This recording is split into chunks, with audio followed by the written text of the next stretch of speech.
11:55. In 5 minutes, it'll be the 21st of April. 100 years ago, on the 21st of April, out on the waters around Spivey Point, a small clipper ship drew toward land.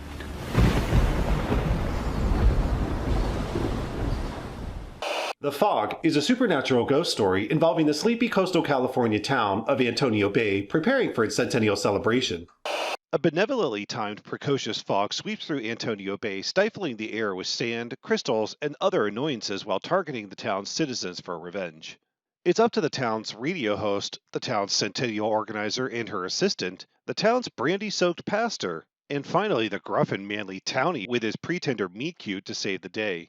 Written by John Carpenter and Debra Hill, the film's screenplay was adapted into a movie novelization authored by Dennis Etchison and published by Bantam Books in 1980, the same year of the film's release.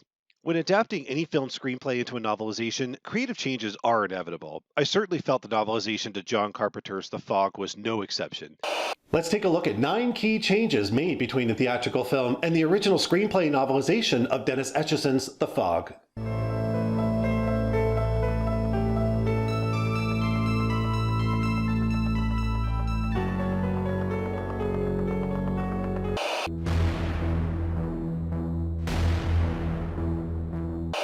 In the film's opening, grizzled old man Macon slowly and effectively glosses over the spooky details of a tragic shipwreck against the mysterious fog-covered rocks of Antonio Bay's Spivey Point. It's here we learn that when the fog rolls back in, the crew of the mysteriously shipwrecked Elizabeth Dane will rise from their watery grave to seek vengeance for the campfire that led them to their deaths. The book opens with young Andy listening to his radio host mom, Stevie Wayne, on his portable while making his way to a campfire with other children. Andy and friends are given one final ghost story for the night by Macon, who mocks the children's innocence as he recites the horrifying details of the Elizabeth Dane's tragic end. Macon suddenly lays on the guilt pretty thick with the kids, implying that their, quote, grandfathers and great-grandfathers, unquote, really knew what happened that night 100 years earlier to the ship and its men, and that they would never forget the cursed fog that blanketed the tragic shipwreck. This nightmare fuel teases horrifying exposition to the children on what's to come for their fellow townsfolk. Mommy, guess what? We learned our founding fathers may or may not have wiped out an innocent fledgling colony.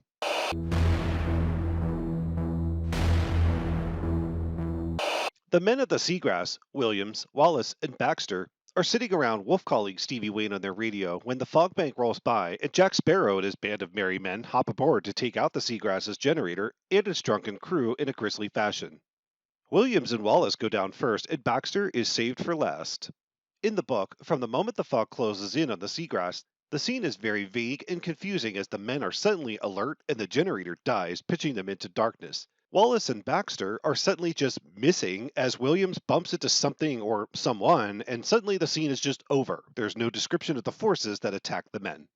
I have to point out that it's fitting that Williams was the last victim of this attack, given how the narrative later involves his worried wife, Kathy. Otherwise, Williams's death was eclipsed in the film. Baxter's body got more screen time. He got to jump scare Elizabeth, he hitched a ride with the Coast Guard back to the mainland, and even got to goose Elizabeth again at the morgue later on. This dead guy had more screen time than any other victim.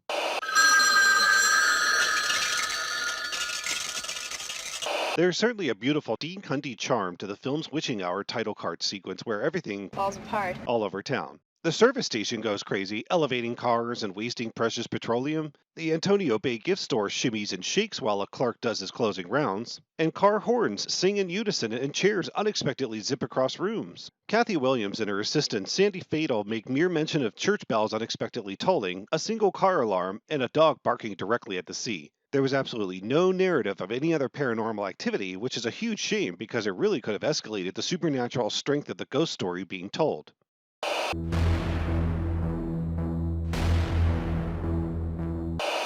Adrienne Barbeau and Jamie Lee Curtis's characters both receive courteous little warnings from those foggy ghosts in the form of numbers. Stevie Wayne's son, Andy, brings her a piece of driftwood he discovers on the beach near their home. For whatever reason, she's compelled to take the driftwood curiously marked Dane to work with her at the radio station lighthouse on Spivey Point. Once there, the driftwood invokes some AV devilry with her cassette player. More on this little guy later.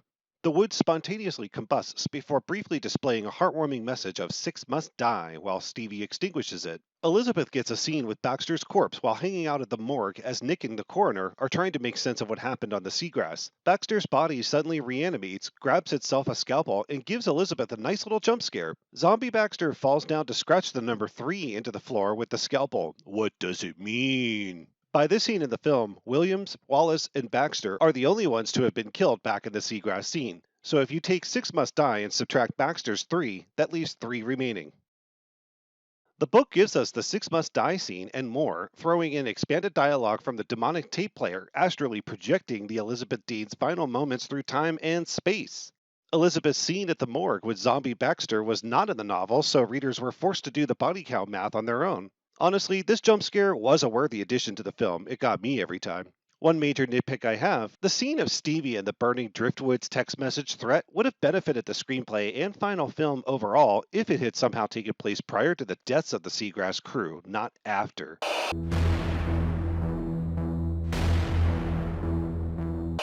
Tom Atkins portrayed Nick Castle with such a begrudging swagger as he sets off to investigate some X-Files level weirdness, with Jamie Lee Curtis's Elizabeth along for the ride as the Scully to his Mulder. But at times, the two of them feel like plot drivers who had to show up for work on their day off when suddenly everything goes to hell. Out of all the characters in the novelization, Nick was the most engaging to follow as he grumpily skirts danger with the fog right from the very start. Setting off his chain of gruff logic, he comes off as an intriguing man's man with annoyed confidence and a naturally stern daddiness to him on the page. I kept imagining that he was an ex-family man, like he walked out on a wife and kids in another life. Atkins does play that character in Halloween 3, of which the novelization also exhibits the same, if not darker, characteristics for the dreamy Dr. Chalice.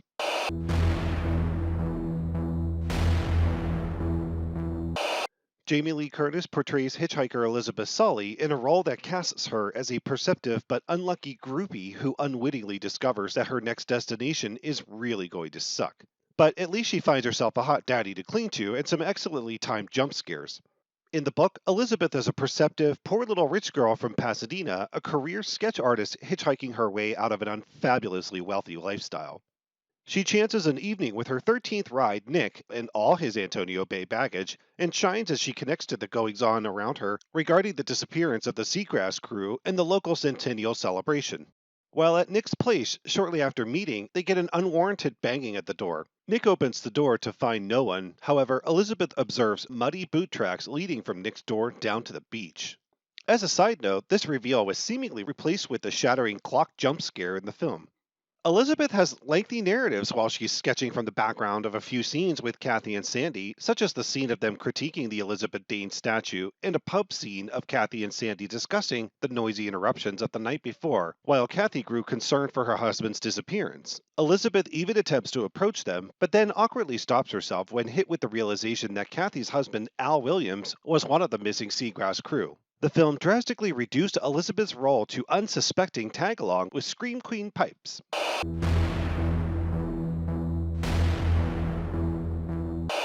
John Carpenter's film showcases a tight little cast, many of whom would go on to be cast in his other iconic films. But no typecasting got me all seeing Jamie Lee Curtis and Nancy Kyes on screen together again following their iconic roles as best friends Annie Brackett and Laurie Strode in Carpenter's 1978 classic, Halloween. However, the fog doesn't really put them on screen together a whole lot. There was a scene in the bar as Kathy is finally informed her hubby Al is most likely dead and she leaves with Sandy, but the camera pans left and reveals Elizabeth sitting on a bar stool downing a beer. The only other scene with Elizabeth and Sandy together is the film's final showdown at the church. Never once do they speak a line of dialogue to each other. I got to properly fangirl full circle with the book as Elizabeth and Sandy have 3 scenes of exchanged dialogue. The first scene isn't much, but Elizabeth approaches Kathy and Sandy before having to save face on the realization that Kathy may not know her husband Al is actually dead. Another scene in the bar involves Elizabeth and Sandy sharing a private observation about Kathy's heartfelt usefulness in the Antonio Bay community before being interrupted by Nick. After the fog chases our friends through every possible road in town to Father Malone's church, the girls greet each other again in a very quick exchange as Sandy and Kathy arrive simultaneously with Elizabeth and Nick, who had just rescued little Andy. I mentally applied the faces of Jamie Lee Curtis and Nancy Kyes to these extended scenes while reading. However, I'm eternally sad these scenes were left out of the final film. The only other film to cast both actresses together again would be 1981's Halloween 2, though they were filmed completely separate from each other, and Keyes' role reprisal of the very dead Annie Brackett would last for only a few seconds.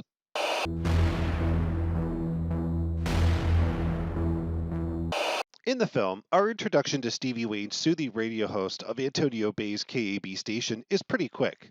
We establish she's a widowed mother, briefly evidenced by photos in her home capturing the loving start of a new family that would clearly end in some kind of tragedy, resulting in the relocation of herself and her son Andy all the way from Chicago. Beyond this key moment and Stevie's single line of self-reflection, "It sure beat Chicago," there is no further mention of this past life. This is where the demonic cassette player comes back into discussion. While descending the never-ending steps to the Spivey Point lighthouse that was home to her job, KAB Radio, Stevie puts on a cassette of promotional KAB jingles to keep her occupied during the descent. She quickly grows bored and pops in a cassette recording of her lawyer back in Chicago, who aided in her husband Marty's will and was now helping her apply for an extension of KAB broadcast hours to be approved by the FCC. Stevie's lawyer is the one speaking on the cassette player when the cursed driftwood opens a satanic channel through the device. The added context gives Stevie a heavier emotional layer to the atmospheric creepiness she endures as a widowed single mother helplessly isolated and trapped at the lighthouse.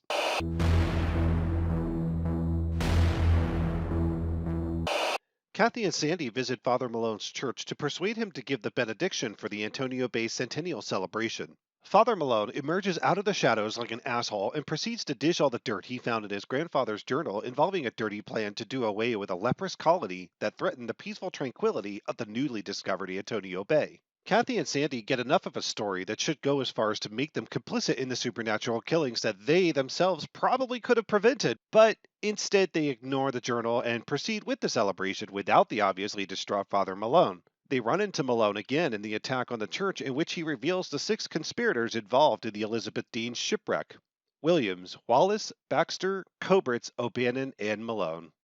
In the opening scene of the book, Father Malone finds something, but it's not revealed that it's a journal until the last act, when the church is under attack by the fog and the Elizabeth Dean's men. When he first engages with Kathy and Sandy about his mysterious discovery, he only utters the line, "We are all damned," and further explanation or follow-up is completely withheld until the end of the book.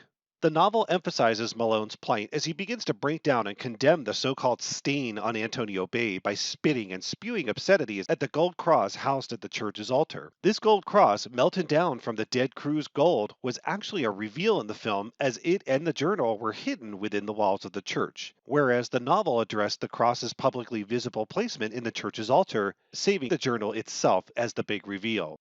Father Malone finally shares the ugly truth. The Founding Fathers conspired against the men of the Elizabeth Dean to preserve their little seaside paradise, and his own grandfather secretly confiscated the shipwrecked gold to finance the construction of Antonio Bay's House of God.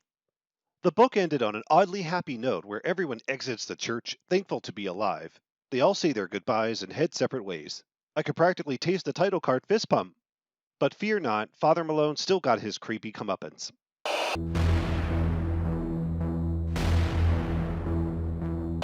I was certainly torn with the book. The film gives this messed-up ghost story a visually beautiful spin, tracked with John Carpenter's haunting score. But let's be honest, all screenplays go through the ringer to thin down the character fluff.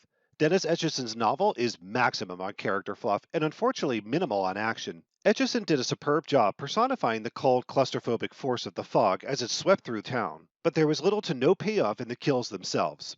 Sand and crystal choked the air as victims were lifted up into the fog to their foggy deaths. I mean, the book might as well have been rated PG-13. While I don't hate the book by any means, I did have higher hopes of being shook. Carpenter's true cinematic polish simply had yet to be applied to the production.